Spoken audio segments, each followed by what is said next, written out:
Il est 20h en Guinée. Bienvenue dans cette édition d'information dont voici les titres.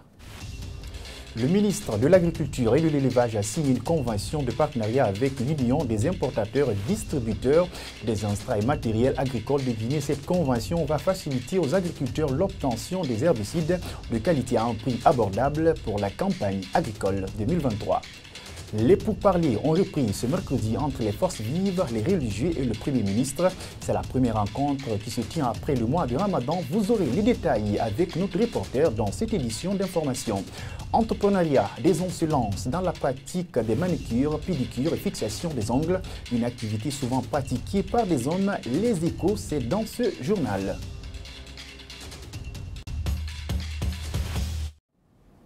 Encore une fois, bienvenue. Le chef de la diplomatie guinéen était face aux conseillers nationaux du CNT ce mercredi dans l'épreuve de questions-réponses, une initiative du Conseil national de la transition. Dr Morisanda Kouyaté a reçu 48 questions écrites sur papier liées à la préoccupation sur la diplomatie guinéenne en Bailo Baldé. Devant les conseillers nationaux de la transition, ce mardi, le ministre des Affaires étrangères, de l'intégration africaine et des Guinéens établis à l'étranger, Morisanda Kouyaté, faisait face aux nombreuses préoccupations des membres de l'organe législatif. La question concernant la situation de la diplomatie guinéenne a été posée au ministre Morisanda Kouyaté. Il y a 10 jours, le président Poutine a reçu les lettres de créance de l'ambassadeur envoyé par le colonel Doumbouya. Ce n'est pas le colonel Doumbouya, c'est la Guinée. Donc, ce n'est pas une fierté vide.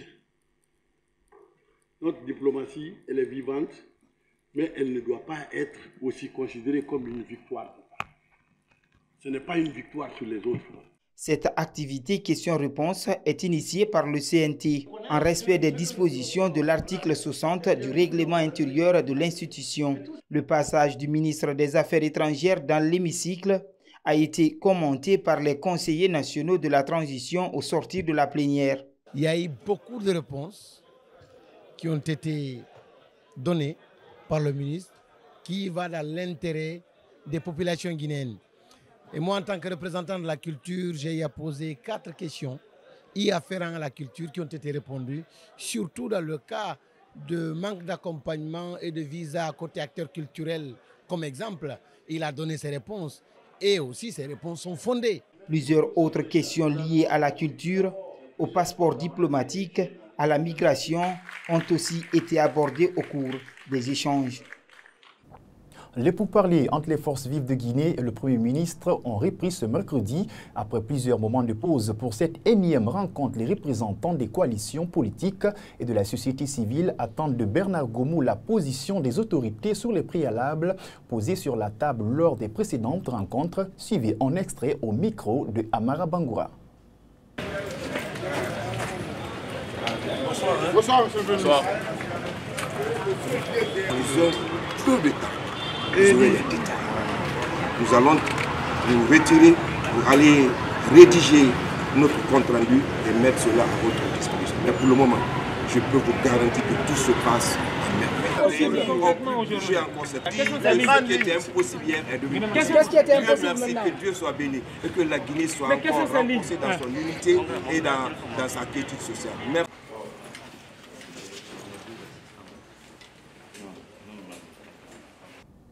Justice à présent, l'ancien ministre de l'Environnement, Oyegui Lavogui, était de nouveau ce mercredi devant la chambre de jugement de la CRIEF. Les débats ont porté sur le détournement de 50 millions de dollars décaissés par la relance de la société téléphonie Sotelgui. À l'époque, c'est le ministre Oyegui Lavogui qui était à la tête du ministère des Télécoms. À la barre, plusieurs témoins se sont succédés pour donner leur part de vérité dans cette affaire. Mama Issata Tawel Kamara, compte rendu. Oyegui Lavogui, ancien ministre des Télécommunications, de nouveau devant la Cour de répression des infractions économiques et financières. Au cœur des débats, la question de la relance de la Sotelgui. Ce mercredi, des témoins clés ont été entendus sur leur version des faits par rapport à l'utilisation des 50 millions de dollars. Il s'agit de la société Huawei, détenteur du projet de relance de la Sotelgui, ainsi que des anciens travailleurs licenciés. C'était un moment attendu. Mais comme on le dit souvent, Dieu c'est la grandeur, c'est la miséricorde. Parce qu'à un moment donné, on était désœuvré, désespéré. Donc aujourd'hui, j'ai pu dire ma part de vérité. Il n'a avancé aucun argument qui mette en cause notre client. Au contraire, il a parlé du directeur, l'ex-directeur de la Sotelguy. Sa constitution de partie civile a été boutée en touche et sa qualité de témoin a été rejetée. Finalement, il a été entendu à titre de simple renseignement. Il a parlé dans la généralité, dans la globalité, mais il n'a pas concrètement indiqué là où les 50 millions ont été déposés, qui les a décaissés, quelles sont les personnes qui en ont profité et comment ils en ont profité, les bordereaux, les ordres de virement, absolument rien, il ne connaît rien. Pour Maître Antoine Pépé-Lama, avocat de la partie civile, la comparution des représentants de la société Huawei constitue une régularité dans le dossier. Nous relevons une irrégularité manifeste qui ne peut pas permettre à ces deux personnes de représenter la société Huawei ici. Il faut bien rappeler que c'est la société Huawei qui est invitée à déposer. Et si la société Huawei doit se conformer à la décision de la Cour, elle doit désigner des personnes qui viendront la représenter et non celles qui viennent représenter l'administrateur général. La société de téléphonie guinéenne Sotelguy a été fermée en 2012. Oyegui Lavougui, ancien ministre du régime d'Alpha Condé, est incarcéré depuis avril 2022 à la maison centrale de Koronti. Il est accusé pour des faits présumés de détournement de deniers publics, enrichissement illicite et blanchiment de capitaux. Le procès est renvoyé au 3 mai prochain pour la suite des débats. Le ministère de l'Agriculture et de l'Élevage a signé une convention de partenariat avec l'Union des importateurs et distributeurs des intrants et matériels agricoles de Guinée. Cette convention va désormais faciliter aux agriculteurs l'obtention des herbicides de qualité à un prix abordable. Pour la réussite de la campagne agricole 2023, la signature a eu lieu ce mercredi matin dans les locaux du ministère de l'Agriculture et de l'Élevage. Mamadou Tanouba signe ce reportage. La signature de cette convention entre le ministère de l'Agriculture et de l'Élevage avec l'Union des importateurs et distributeurs des intrants et matériels agricoles de Guinée a pour but de faciliter l'acquisition des produits phytosanitaires, notamment le glyphosate, à moindre coût pour la réussite de la campagne agricole 2023. Pour aider les autorités à arriver à l'autosuffisance alimentaire, les importateurs ont accepté de faire des sacrifices. Le ministre Mamoudou Nanya Mbari a salué l'acte des acteurs de l'UDIMAG. Nous leur disons merci pour la compréhension, merci pour leurs efforts en vue de réduire les prix des intrants agricoles pour les populations, notamment les prix des herbicides. Donc avec eux, ils se sont engagés à nous aider à avoir l'herbicide total partout dans le pays à un même prix, un prix au dernier détaillant à 50 000 francs guinéens contre 65 000 à 70 000 qu'on a vu l'année passée. Ça, c'est un pas important. Mais je tiens sincèrement à remercier et à préciser que ces importateurs ont fait des efforts importants. Ils ont accepté de renoncer à une partie de leur marge pour que les producteurs, les populations puissent être soulagés dans leur activité agricole.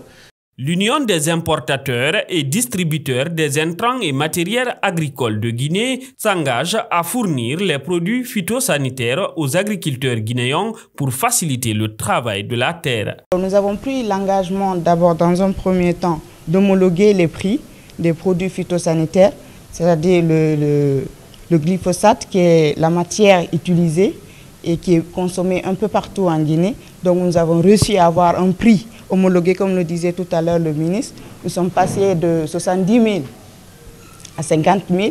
C'est un effort considérable pour nous et nous avons joué aussi sur notre marche pour arriver à ce prix. Donc ça montre l'engagement que nous avons à accompagner le ministère et aussi à contribuer au développement de la Guinée. Selon les autorités guinéennes, le gouvernement de la transition fait de la refondation verte une priorité pour le décollage du secteur agricole, longtemps laissé pour compte. Les opérations de déguerpissement se poursuivent à Conakry ce mercredi. Les occupants des emprises des rails de la CBK, situés derrière le centre culturel franco-guinéen, ont été déguerpis par les responsables du gouvernorat de la ville de Conakry. Les habitants des lieux dénoncent la manière dont l'opération s'est déroulée. Lansana Fofana et Ansou Bailo Diallo pour plus de détails. Tout un nuage de fumée. L'opération se déroule juste au niveau du pont 8 novembre, à la rentrée du centre-ville. Tôt ce matin, un bulldozer est à l'œuvre pour débarrasser les abords des rails de tout encombrant physique.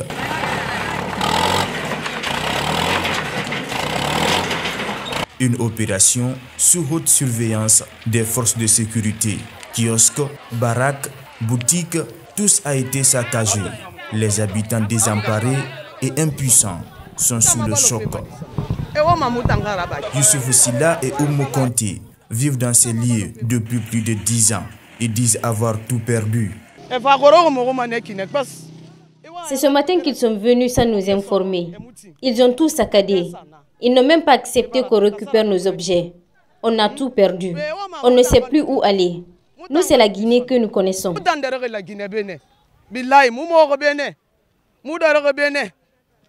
Beaucoup des affaires à moi ici.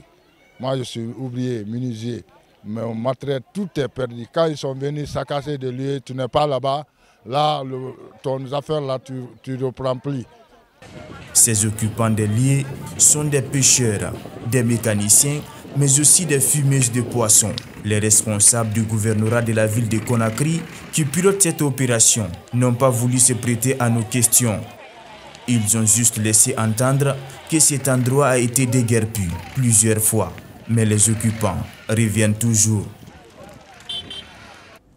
Industrie de beauté, certains jeunes de Conakry ont opté pour les activités de maquillage, manucure, pédicure et fixation des ongles. Une activité réservée aux femmes qui de nos jours enregistrent la présence des hommes dans le milieu. Notre rédaction s'est intéressée à ce sujet. Suivez le reportage de Aïssata Kourma. Certains métiers souvent perçus comme réservés aux femmes s'ouvrent lentement aux hommes. C'est le cas de la pédicure et la manicure que pratiquent des hommes, parfois seuls ou en groupe dans les marchés avec leurs outils de travail. Les hommes font désormais la concurrence aux femmes dans les salons de beauté. Au marché de Madina, ils sont nombreux à pratiquer cette activité pour subvenir à leurs besoins. J'ai choisi ce métier parce que je l'aime. Je le fais pour ne pas voler, mais aussi ne pas mentir. Je me suis lancé dans ce boulot pour chercher la bénédiction de mes parents. Je fais ce métier parce qu'il n'y avait pas de travail. J'étais étudiant. Mon père est décédé, donc avant de rester à la maison pour voler, j'ai donc jugé nécessaire de faire ce boulot. Les hommes au royaume de la féminité, les clientes aiment bien. Pour Fantek Belemou, le travail des hommes est impeccable. Bon, je préfère venir chez les hommes parce que les hommes accueillent bien les femmes. Ils prennent soin des femmes aussi. Donc, c'est pour ça que je préfère venir. Ils sont experts dans ça aussi. Pour ces nombreux jeunes, ce travail qui leur permet aujourd'hui de subvenir aux besoins de leur famille est très mal jugé par certaines personnes qui estiment que cette activité doit être réservée uniquement aux femmes. Les membres du bureau de la Fédération guinéenne de randonnée pédestre ont animé une conférence de presse ce mercredi. Objectif, mettre en avant l'importance de cette discipline sportive, une discipline méconnue du grand public en Guinée. La randonnée pédestre consiste à parcourir des kilomètres à pied et elle permet d'améliorer la santé physique et mentale des citoyens. Mariama Bouibari, reportage. Parcourir des kilomètres à pied, faire des exercices pour se maintenir en forme, la randonnée pédestre et du bien-être est bien cette discipline appropriée et transversale qui regroupe toutes les catégories d'âge. Une discipline encore méconnue du grand public mais dont les bienfaits sont nombreuses. La randonnée pédestre a une importance capitale parce que c'est une discipline qui rassemble. C'est une discipline qui crée la cohésion. C'est une discipline qui donne la vitalité, la santé. C'est une discipline qui libère l'esprit humain. Parce que la randonnée a une importance au sein des communautés. Ça rassemble des communautés parce que ça regroupe assez de monde pour marcher ensemble. Cette discipline qui se pratique souvent en plein air et en groupe est confrontée aujourd'hui aux difficultés d'espace à Conakry où tout est engorgé. Une préoccupation pour le président de la Fédération guinéenne de randonnée pédestre et du bien-être. Aujourd'hui, le gouvernorat de Conakry a donné tous les espaces d'épanouissement des jeunes aux promoteurs de restauration, des parkings sont transformés en parking, comment dire, au lieu de lavage des automotos, ainsi de suite. Donc aujourd'hui, Ça, c'est notre grande difficulté, parce que le gouvernement n'accepte pas de travailler avec nous, ne nous donne même pas des espaces de promenade. La FEGRAP, en activité depuis 5 ans, compte faire le maillage de la Guinée pour le sport de masse et de santé, ce pour lutter contre plusieurs maladies, notamment le diabète, la sédentarisation, le stress et la tension artérielle. Ainsi prend fin cette édition d'information. Merci pour votre attention.